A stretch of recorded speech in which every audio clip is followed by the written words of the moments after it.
أعوذ بالله من الشيطان الرجيم بسم الله الرحمن الرحيم সুনানে আন-নাসাই চতুর্থ খণ্ড হাদিস নাম্বার 4201 আব্দুল কুদ্দুস ইবনে মুহাম্মদ ইবনে আব্দুল হাকিম আব্দুল কাবির ইবনে শুআয়ব রাদিয়াল্লাহু তাআলা আনহু আবু হুরায়রা রাদিয়াল্লাহু তাআলা আনহু থেকে বর্ণিত যে রাসূলুল্লাহ সাল্লাল্লাহু আলাইহি ওয়াসাল্লাম বলেছেন, কল্যাণকামিতাই দিন।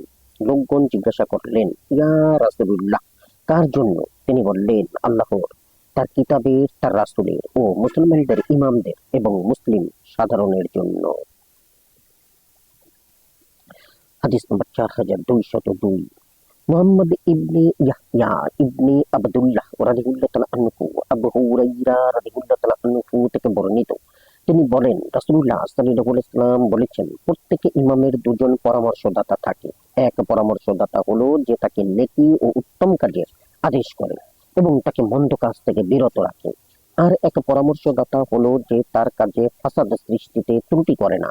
অতএব যে ব্যক্তি এর মন্দ থেকে রক্ষা পায় সে সকল অনিষ্ট থেকে রক্ষা পেল, আর সে এমন দলের একজন হয়ে যায় যারা মন্দ পরামর্শদাতার উপর জয়যুক্ত হয়। হাদিস নাম্বার 4203 ইউনুস ইবনে আব্দুল আলা রাদিয়াল্লাহু তাআলা আনহু আবু সাঈদ রাদিয়াল্লাহু তাআলা আনহু রাসূলুল্লাহ সাল্লাল্লাহু আলাইহি ওয়াসাল্লাম থেকে বর্ণনা করেন, তিনি বলেন, আল্লাহ তাআলা কোন নবী বা কোন প্রতিনিধি প্রেরণ করেননি তার সাথে দুটি পরামর্শদাতা ব্যতীত। এক পরামর্শদাতা হলো যে ভালো কাজের প্রতি উদ্বুদ্ধ করে, আর এক পরামর্শদাতা হলো যা মন্দ কাজের প্রেরণা যোগায়। কিন্তু আল্লাহ তাআলা যাকে রক্ষা করেন তিনি রক্ষা পান। হাদিস নম্বর 4204 মুহাম্মদ ইবনে আবদুল্লাহ ইবনে আব্দুল হাকাম রাদিয়াল্লাহু তাআলা আনহু আবু আইয়ুব রাদিয়াল্লাহু তাআলা আনহু থেকে বর্ণিত যে তিনি বলেন, রাসূলুল্লাহ সাল্লাল্লাহু আলাইহি ওয়াসাল্লামকে বলতে শুনেছি, দুনিয়াতে কোনো নবী প্রেরিত হননি আর না তার কোনো খলিফা যাকে দুটি অলক্ষ্য পরামর্শদাতা দেয়া হয়নি। এক পরামর্শদাতা হলো যে ভালো কাজের প্রতি নির্দেশ করে এবং মন্দ কাজ হতে নিষেধ করে, আর এক পরামর্শদাতা হলো যে মন্দ কাজের প্রেরণা দেয়। অতএব যে ব্যক্তি মন্দ পরামর্শদাতা হতে রক্ষা পেল সেই সকল অনিষ্ট হতে রক্ষা পেল। হাদিস নম্বর 4205 আমর ইবনে উসমান রাদিয়াল্লাহু তাআলা আনহু কাসিম ইবনে মুহাম্মদ রাদিয়াল্লাহু তাআলা আনহু বলেন, আমি আমার ফুফুকে বলতে শুনেছি, তিনি বলেন, রাসূলুল্লাহ সাল্লাল্লাহু আলাইহি ওয়াসাল্লাম বলেছেন, তোমাদের মধ্যে যে ব্যক্তি শাসক নিযুক্ত হন এবং আল্লাহ তাআলা তার কল্যাণের ইচ্ছা করেন, আল্লাহ তাআলা তার জন্য একজন পুণ্যবান মন্ত্রী নিযুক্ত করেন। যদি ভুলে যান তবে তাকে স্মরণ করিয়ে দেন, আর যদি তার স্মরণ থাকে তবে তাকে সাহায্য করেন। হাদিস নাম্বার 4206 মুহাম্মদ ইবনে মুসান্না রাদিয়াল্লাহু তাআলা আনহু ও মুহাম্মদ ইবনে বাশশার রাদিয়াল্লাহু তাআলা আনহু আলী রাদিয়াল্লাহু তাআলা আনহু থেকে বর্ণিত যে রাসূলুল্লাহ সাল্লাল্লাহু আলাইহি ওয়াসাল্লাম এক সেনাদল প্রেরণ করেন এবং তাদের জন্য এক ব্যক্তিকে অধিনায়ক নিযুক্ত করেন। তিনি আগুন জ্বালিয়ে লোকদেরকে তাতে প্রবেশ করতে বললেন। কেউ কেউ তো তাতে প্রবেশের ইচ্ছা করে, আর অন্যরা বলে, আমরা তো আগুন থেকেই পালিয়ে এসেছি। এরপর তারা রাসূলুল্লাহ সাল্লাল্লাহু আলাইহি ওয়াসাল্লামকে এই বিষয়টি অবহিত করলে তিনি যারা আগুনে প্রবেশ করতে মনস্থ করেছিল তাদেরকে বললেন, যদি তোমরা তাতে প্রবেশ করতে তবে তোমরা তাতে কিয়ামত পর্যন্ত থাকতে, আর যারা প্রবেশ করতে ইচ্ছা করেননি তিনি তাদের কাজকে উত্তম বলে অভিহিত করলেন। আবু মুসা রাদিয়াল্লাহু তাআলা আনহু তার হাদিসে একটি উত্তম কথা বলেছেন, তিনি বলেন, আল্লাহ তাআলার অবাধ্যতায় কারো আনুগত্য করা যাবে না, আনুগত্য শুধু ভালো কাজে করতে হবে। হাদিস নম্বর 4207 কুতাইবা রাদিয়াল্লাহু তাআলা আনহু ইবনে উমার রাদিয়াল্লাহু তাআলা আনহু থেকে বর্ণিত, তিনি বলেন, রাসূলুল্লাহ সাল্লাল্লাহু আলাইহি ওয়াসাল্লাম বলেছেন, প্রত্যেক মুসলমানেরই শাসকের আদেশে শোনা ও আনুগত্য করা আবশ্যক, সে পছন্দ করুক আর নাই করুক। কিন্তু তিনি যদি গুনাহের কাজের আদেশ করেন তবে তা শ্রবণ করার এবং মানার প্রয়োজন নেই। হাদিস নম্বর 4208 আমর ইবনে আলী রাদিয়াল্লাহু তাআলা আনহু কাব ইবনে উজরা রাদিয়াল্লাহু তাআলা আনহু বর্ণিত, তিনি বলেন, রাসূলুল্লাহ সাল্লাল্লাহু আলাইহি ওয়াসাল্লাম আমাদের নিকট আগমন করলেন। তখন আমরা ছিলাম 9 জন। তিনি বললেন, দেখো, অচিরেই আমার পর একজন এমন শাসক হবে যে ব্যক্তি তাদের মিথ্যাকে স্বীকার করবে আর অন্যায় কাজে তাদের সাহায্য করবে, সে আমার দলভুক্ত নয় এবং আমার সাথে তার কোনো সম্পর্ক থাকবে না। কিয়ামতের দিন সে আমার কাছে হাউজে কাউসার হাউজে আসবে না। আর যারা এই সকল শাসকের মিথ্যাকে সত্য বলবে না আর জুলুমেও তাদের সাহায্য করবে না, সে আমার সাথী এবং আমিও তার সাথী। আর এই ব্যক্তি আমার কাছে হাউজে আগমন করবে। হাদিস নম্বর 4209। হারুন ইবনে ইসহাক রাদিয়াল্লাহু তাআলা আনহু কাব ইবনে উজরা রাদিয়াল্লাহু তাআলা আনহু থেকে বর্ণিত, তিনি বলেন, একদা রাসূলুল্লাহ সাল্লাল্লাহু আলাইহি ওয়াসাল্লাম আমাদের নিকট আগমন করলেন। তখন আমরা ছিলাম 9 জন। তার মধ্যে 5 ও 4 এর একটি সংখ্যাই ছিল আরব এবং অপর সংখ্যাই ছিল অনারব। রাসূলুল্লাহ সাল্লাল্লাহু আলাইহি ওয়াসাল্লাম বললেন, শোনো, তোমরা শুনে থাকবে যে আমার পরে শাসক হবে, যারা তাদের নিকট গিয়ে তাদের মিথ্যাকে সত্য বলে প্রতিপাদন করবে আর অত্যাচারে তাদের সাহায্য করবে। আর আমি তার নই, আর সেও আমার নয়। সে আমার কাছে হাউজে আসতে পারবে না। আর যারা তাদের নিকটে যাবে না, তাদের মিথ্যাকে সত্য প্রতিপাদন করবে না এবং তাদের অত্যাচারে সাহায্য করবে না, সে আমার এবং আমিও তার। আর সে আমার কাছে হাউজে আগমন করবে। হাদিস নম্বর 4210। ইসহাক ইবনে মানসুর রাদিয়াল্লাহু তাআলা আনহু তারিক ইবনে শিহাব রাদিয়াল্লাহু তাআলা আনহু থেকে বর্ণিত যে এক ব্যক্তি রাসূলুল্লাহ সাল্লাল্লাহু আলাইহি ওয়াসাল্লামকে জিজ্ঞাসা করলো, আর তখন তিনি তার পদদয় ঘোড়ার পাদানিতে রেখেছিলেন, কোন জিহাদ সর্বোত্তম? তিনি বললেন, অত্যাচারী শাসকের সামনে সত্য কথা বলা। হাদিস নম্বর 4211। উতাইবা রাদিয়াল্লাহু তাআলা আনহু উবাদা ইবনে সামিত রাদিয়াল্লাহু তাআলা আনহু থেকে বর্ণিত, তিনি বলেন, আমরা এক মজলিসে নবী সাল্লাল্লাহু আলাইহি ওয়াসাল্লাম এর নিকট বসা ছিলাম। তখন তিনি বলেন, তোমরা এই কথার উপর আমার নিকট বাইয়াত করো যে তোমরা আল্লাহ তাআলার সাথে কাউকে শরীক করবে না, ব্যভিচার করবে না, চুরি করবে না। এরপর তিনি পূর্ণ আয়াত পড়ে শোনান।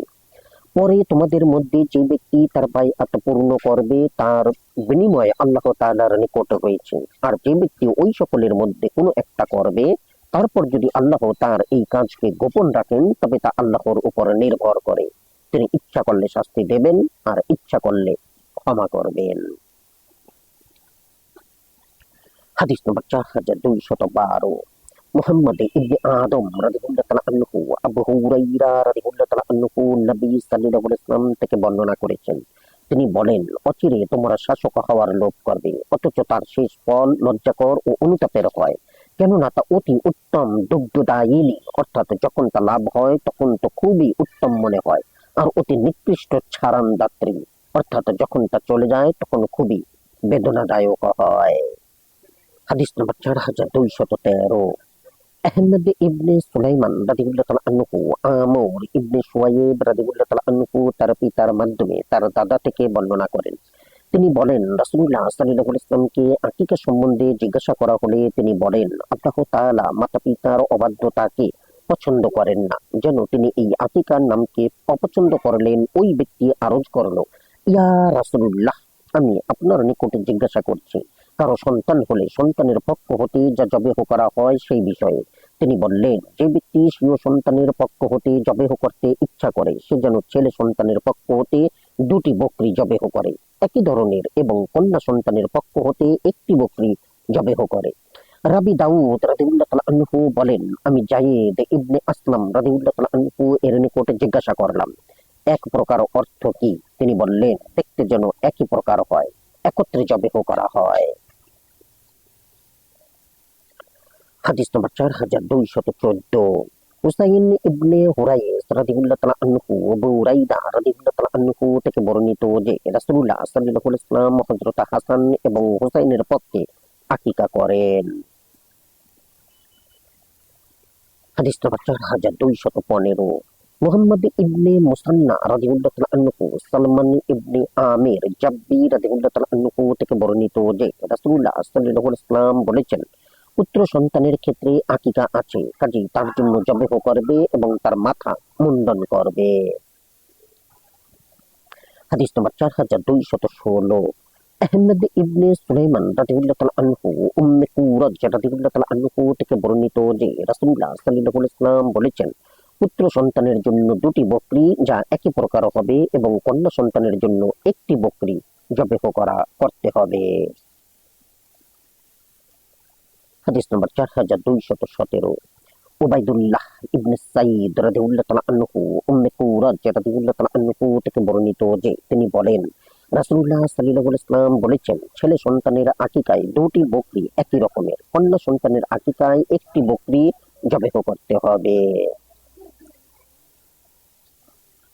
হাদিস নম্বর 4218। কুতাইবা রাদিয়াল্লাহু তাআলা আনহু উম্মে কুরাজ রাদিয়াল্লাহু তাআলা আনহু থেকে বর্ণিত তিনি বলেন, আমি হুদাইবিয়ায় রাসূলুল্লাহ সাল্লাল্লাহু আলাইহি ওয়াসাল্লাম এর নিকট কুরবানির জন্তুর গোশত সম্বন্ধে জিজ্ঞাসা করার জন্য উপস্থিত হই। তখন আমি তাকে বলতে শুনি, পুত্র সন্তানের পক্ষ হতে আকিকার জন্য দুটি বকরি আর কন্যা সন্তানের জন্য একটি বকরি, তা নর হোক বা মাদি, জবেহ করতে হবে। হাদিস নম্বর 4219।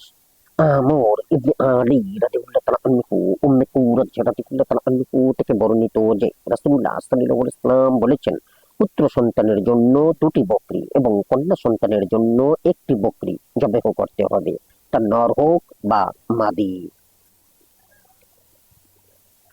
হাদিস নম্বর 4220। আহমেদ ইবনে হাফস ইবনে আবদুল্লাহ রাদিয়াল্লাহু তাআলা আনহু ইবনে আব্বাস রাদিয়াল্লাহু তাআলা আনহু থেকে বর্ণিত তিনি বলেন, রাসূলুল্লাহ সাল্লাল্লাহু আলাইহি ওয়াসাল্লাম হাসান এবং হুসাইনের আকিকায় দুটি করে বকরি জবেহ করেন। হাদিস নম্বর 4221।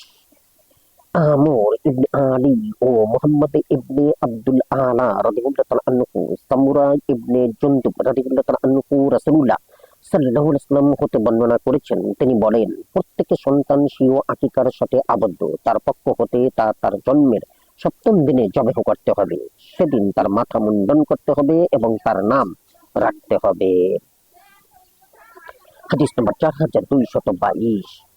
হারুন ইবনে আবদুল্লাহ রাদিয়াল্লাহু তাআলা আনহু হাবিব ইবনে শাহীদ রাদিয়াল্লাহু তাআলা আনহু বলেন, আমাকে মুহাম্মদ ইবনে সিরিন রাদিয়াল্লাহু তাআলা আনহু বললেন, তুমি হাসান রাদিয়াল্লাহু তাআলা আনহু এর নিকট আকিকার হাদিস সম্বন্ধে জিজ্ঞাসা করো যে তিনি তার কার নিকটে শুনেছেন। আমি তাকে এই ব্যাপারে জিজ্ঞাসা করলে তিনি বলেন, আমি তা সামুরা রাদিয়াল্লাহু তাআলা আনহু থেকে শুনেছি। হাদিস নম্বর 4223।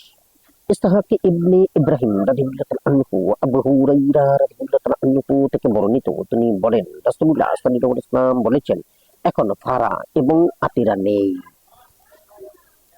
হাদিস নম্বর 4224। মুহাম্মদ ইবনে মুসান্না রাদিয়াল্লাহু তাআলা আনহু মামা রাদিয়াল্লাহু তাআলা আনহু ও সুফয়ান রাদিয়াল্লাহু তাআলা আনহু জোহরি থেকে, তিনি সাঈদ ইবনুল মুসাইয়্যিব রাদিয়াল্লাহু তাআলা আনহু থেকে এবং তিনি আবু হুরায়রা রাদিয়াল্লাহু তাআলা আনহু থেকে বর্ণিত যে তাদের একজন বলেন, রাসূলুল্লাহ সাল্লাল্লাহু আলাইহি ওয়াসাল্লাম ফারা এবং আতিরা করতে নিষেধ করেছেন। অন্যজন বললেন, এখন আর ফারা ও আতিরা নেই।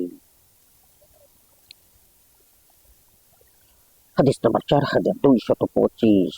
আমর ইবনে জুরারা রাদিয়াল্লাহু তাআলা আনহু মিকনাফ ইবনে সুলাইমান রাদিয়াল্লাহু তাআলা আনহু থেকে বর্ণিত তিনি বলেন, আমরা আরাফায় রাসূলুল্লাহ সাল্লাল্লাহু আলাইহি ওয়াসাল্লাম এর সাথে অবস্থানরত ছিলাম। তখন তিনি বললেন, হে লোক সকল, প্রতি বছর প্রত্যেক পরিবারে একটি কোরবানি করা ওয়াজিব এবং একটি আতিরা। মুয়াজ রাদিয়াল্লাহু তাআলা আনহু বলেন, ইবনে আউন রজবে আতিরা করতেন, আমি স্বচক্ষে তা দেখেছি। হাদিস নম্বর 4226। ইব্রাহিম ইবনে ইয়াকুব ইবনে ইসহাক রাদিয়াল্লাহু তাআলা আনহু শুআয়ব ইবনে মুহাম্মদ এবং যায়েদ ইবনে আসলাম রাদিয়াল্লাহু তাআলা আনহু বলেন, লোকেরা জিজ্ঞাসা করলেন, ইয়া রাসূলুল্লাহ, ফারা কি? তিনি বললেন, তা যথার্থ, যদি তোমরা ফারার জন্তু জবেহ না করে যৌবন হওয়া পর্যন্ত রেখে দাও, তারপর তাকে আল্লাহর রাস্তায় দিয়ে দাও এবং মিসকিন বিধবাকে দান করো, তবে সেটাই উত্তম তাকে জবেহ করার চাইতে, যদ্দরুন তার মা এমন কৃষকায় হয়ে পড়বে যে তার গোশত পশমের সাথে লেগে যাবে, আর সেক্ষেত্রে যেন তুমি তার সবটা দুধ তোমার পাত্রে ঢেলে নিলে, অর্থাৎ তার দুধ শুকিয়ে যাবে এবং তাকে শোকাহত করলে। লোকেরা জিজ্ঞাসা করলো, ইয়া রাসূলুল্লাহ, আতিরার কি হুকুম? তিনি বললেন, আতিরাও যথার্থ। হাদিস নম্বর 4227।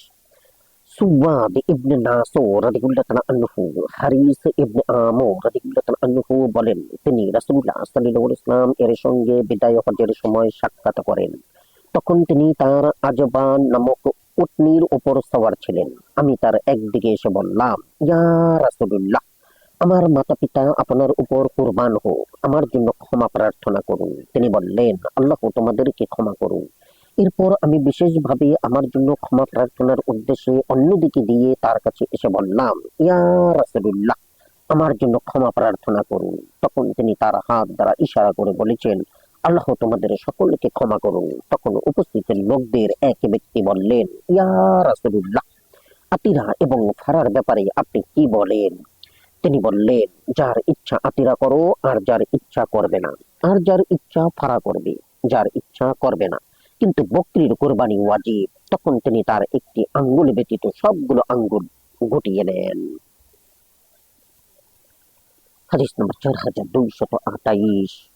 হারুন ইবনে আবদুল্লাহ রাদিয়াল্লাহু তাআলা আনহু হারিস ইবনে আমর রাদিয়াল্লাহু তাআলা আনহু থেকে বর্ণিত, তিনি বলেন, আমি বিদায় হজে রাসূলুল্লাহ সাল্লাল্লাহু আলাইহি ওয়াসাল্লাম এর সঙ্গে মিলিত হই। তখন আমি বলি, ইয়া রাসূলুল্লাহ, আমার মাতা পিতা আপনার উপর কুরবান হোক, আপনি আমার জন্য ক্ষমা প্রার্থনা করুন। তিনি বললেন, আল্লাহ তাআলা তোমাদের সকলকে ক্ষমা করুন। তখন তিনি তার আজবা নামক উটনীর উপর উপবিষ্ট ছিলেন।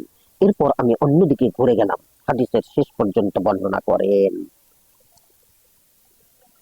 হাদিস নম্বর 4229। মুহাম্মদ ইবনে মুসান্না রাদিয়াল্লাহু তাআলা আনহু নৌবাইশা রাদিয়াল্লাহু তাআলা আনহু থেকে বর্ণিত, তিনি বলেন, লোকে রাসূলুল্লাহ সাল্লাল্লাহু আলাইহি ওয়াসাল্লাম এর নিকট বলল, ইয়া রাসূলুল্লাহ, আমরা জাহিলি যুগে আতিরা করতাম।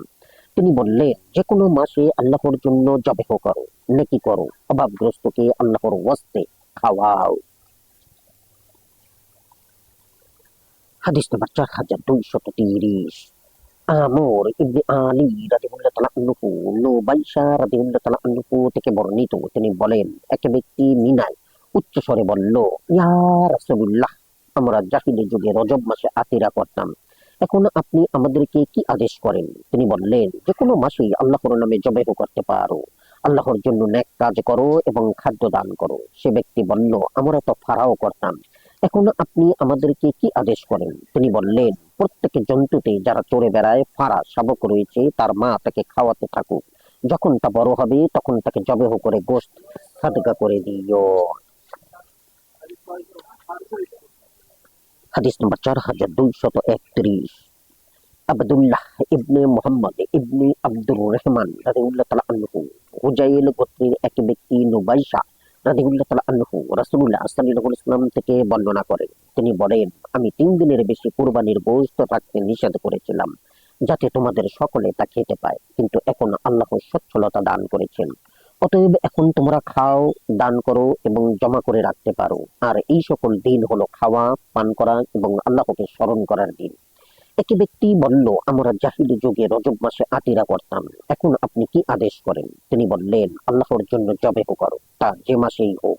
আল্লাহর জন্য নেকি করো এবং অভাবগ্রস্তদেরকে খাদ্য দান করো। আরেক ব্যক্তি বলল, ইয়া রাসূলুল্লাহ, আমরা জাহিলি যুগে ফারা করতাম। এখন আপনি আমাদেরকে কি বলেন? তখন রাসূলুল্লাহ সাল্লাল্লাহু আলাইহি ওয়াসাল্লাম বললেন, বকরিতে ফারা রয়েছে, কিন্তু তোমরা তার মাকে খাওয়াতে দাও। যখন তা উপযুক্ত হয় তখন তা জবেহ করবে এবং প্রত্যেক জনকে তার গোশত দান করবে, তাই উত্তম। হাদিস নম্বর 4232। আবুল আশআস আহমদ ইবনে মিকদাম রাদিয়াল্লাহু তাআলা আনহু নুবাইশা রাদিয়াল্লাহু তাআলা আনহু থেকে বর্ণিত, তিনি বলেন, এক ব্যক্তি রাসূলুল্লাহ সাল্লাল্লাহু আলাইহি ওয়াসাল্লামকে উচ্চ স্বরে ডেকে বলল, আমরা জাহিলি যুগে আতিরা করতাম। এখন আপনি আমাদেরকে কি আদেশ করেন? তিনি বললেন, তার জবেহ করো, যে মাসেই হোক না কেন, আর আল্লাহর জন্য নেক কাজ করো, লোকদেরকে খাওয়াও। সে বলল, আমরা জাহিলি যুগে ফারা করতাম। তিনি বললেন, প্রত্যেক জন্তু যা চড়ে বেড়ায় তাতে ফারা শাবক রয়েছে, যখন তা উপযুক্ত হয় তখন তাকে জবেহ করবে এবং গোশত সাদকা করবে, এটাই উত্তম। হাদিস নম্বর 4233। ইয়াকুব ইবনে ইব্রাহিম রাদিয়াল্লাহু তাআলা আনহু নুবাইশা উজালি রাদিয়াল্লাহু তাআলা আনহু থেকে বর্ণিত, তিনি বলেন, এক ব্যক্তি বলল, ইয়া রাসূলুল্লাহ, আমরা জাহিলি যুগে আতিরা করতাম। এখন আপনি আমাদেরকে কি আদেশ করেন? তিনি বললেন, যে মাসেই হোক আল্লাহর জন্য জবেহ করো এবং আল্লাহর জন্য নেক কাজ করো এবং লোকদেরকে খাদ্য দান করো। হাদিস নম্বর 4234। আমর ইবনে আলী রাদিয়াল্লাহু তাআলা আনহু আবু রাজিন লাকিত ইবনে আমির ও কাইলি রাদিয়াল্লাহু তাআলা আনহু থেকে বর্ণিত, তিনি বলেন, আমি বললাম, ইয়া রাসূলুল্লাহ, আমরা জাহিলি যুগে রজব মাসে পশু জবেহ করতাম এবং আমরা খেতাম এবং যে আমাদের নিকট আসতো তাকে খাওয়াতাম। রাসূলুল্লাহ সাল্লাল্লাহু আলাইহি ওয়াসাল্লাম বললেন, এতে কোনো ক্ষতি নেই।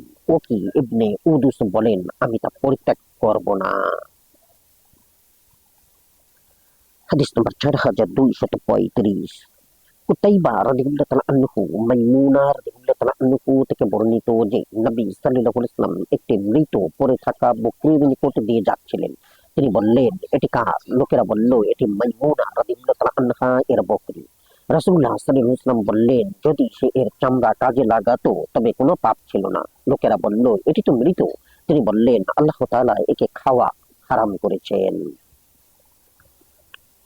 হাদিস নম্বর 4236।